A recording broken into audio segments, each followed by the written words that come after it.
रात के 1:40 हो रहे थे। नील अपने कमरे में अकेला बैठा मोबाइल देख रहा था। कमरा बिल्कुल शांत था। बाहर सड़क पर भी कोई आवाज नहीं थी। मोबाइल की स्क्रीन पर एक पुराना व्हाट्सएप ग्रुप खुला हुआ था। 12 बी बैक बेंचर्स। यह ग्रुप अब लगभग मर चुका था।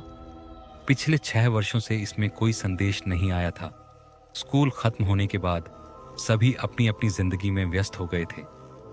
नील बस यूं ही पुराने मैसेज पढ़ रहा था कि अचानक स्क्रीन पर एक शब्द उभरा, टाइपिंग।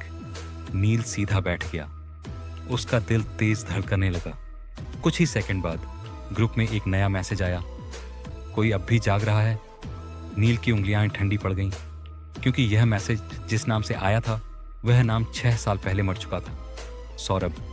6 साल पहले स्कूल के पीछे एक पुराना हॉस्टल था। उसका एक कमरा, कमरा नंबर 13, कई सालों से बंद पड़ा था। लोगों का कहना था कि उस कमरे में कुछ अजीब है। कहा जाता था कि जो व्यक्ति उस कमरे में खड़े होकर अपना नाम 3 बार जोर से बोल देता है वह फिर कभी अकेला नहीं रहता। सौरभ इन बातों पर कभी विश्वास नहीं करता था। एक दिन मस्ती में उसने सबके सामने कहा कि वह यह करके दिखाएगा। शाम को वह अकेला कमरे नंबर 13 में गया, दरवाजा अंदर से बंद किया और जोर से बोला, सौरभ, सौरभ। जब वह तीसरी बार नाम बोलने वाला था तभी कमरे की लाइट अचानक बुझ गई। अंदर से एक तेज चीख सुनाई दी। जब बाकी लोग दरवाजा तोड़कर अंदर पहुंचे तो कमरा खाली था। अगली सुबह सौरभ की लाश हॉस्टल की छत पर मिली। उसका मुंह खुला हुआ था, जैसे वह कुछ कहना चाहता हो। वर्तमान। नील ने कांपते हाथों से ग्रुप में लिखा, यह मजाक किसने किया है। कुछ देर बाद जवाब आया, नाम मत लेना। नील की सांस रुकने लगी। फिर एक और मैसेज आया, तुम सबने लिया था, अब बारी मेरी है। धीरे धीरे ग्रुप के बाकी सदस्य ऑनलाइन होने लगे। रोहित, पूजा, करण, अंकित और आदित्य। फिर अचानक एक वॉइस नोट आया। नील ने हिम्मत करके उसे चलाया। पहले कुछ सेकंड तक सिर्फ सन्नाटा था, फिर धीमी सांसों की आवाज आई और उसके बाद, मैं अकेला नहीं था। यह सौरभ की आवाज थी। एक एक करके अगली सुबह रोहित अपने कमरे में मृत पाया गया। पुलिस ने इसे आत्महत्या बताया, लेकिन उसके मोबाइल में आखिरी संदेश वही था, नाम मत लेना। 2 दिन बाद पूजा की मौत हो गई। कोई चोट नहीं थी, वह बस सोते सोते मर गई थी। उसके फोन की स्क्रीन पर वही व्हाट्सएप ग्रुप खुला हुआ था।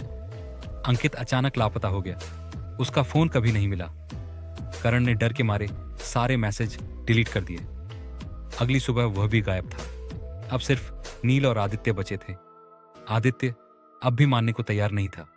वह कहता रहा कि यह सब किसी की चाल है। उसी रात आदित्य का फोन हमेशा के लिए बंद हो गया। नील की रात।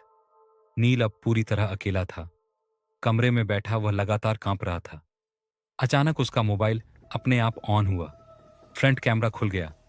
स्क्रीन पर नील का चेहरा दिख रहा था और उसके पीछे कोई खड़ा था। नील ने तुरंत पीछे मुड़कर देखा। कमरा खाली था।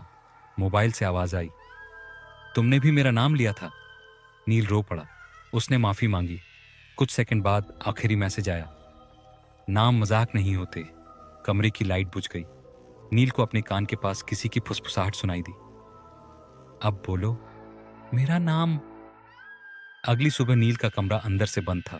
दरवाजा तोड़ा गया।